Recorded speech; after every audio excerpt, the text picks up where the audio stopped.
So, lagi kong sinasabi guys, no, I don't want to offend someone or somebody. Basta lahat na body dyan.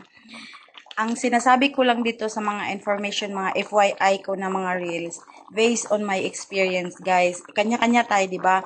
Pero may mga iba na nakakatulong din sa kanila, nagkaka-idea sila, di ba? Hindi tayo nagmamagaling dito or nagnunungan, di ba? Ang sa atin lang, experience natin, i-share natin. Baka may kapareho tayo, baka may mapagkunan sila ng ano dyan, idea, di ba? So, yan lang sinasabi ko guys ha, based on my experience, kailangan kong i-share yan, baka makatulong sa'yo. Kung hindi naman, wala tayong magagawa dyan. Ha?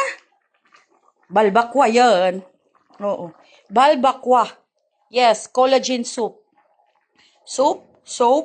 Ay, bahala na ka dyan. Basta collagen yan. Oh, sa Tagalog, sabaw. Collagen sabaw. Oh, okay na. Okay na ang pang-pronunciation natin. Guys, hindi nakakain ng pronunciation at huwag kang magmamagaling. Nangawoy bigla. Na-high blood sa balbakwa. So guys, no, kung pagod ka at ikay matamlay, balbakwa ang kasagutan dyan. Cha! So, ito na guys. Malapit na siyang maluto.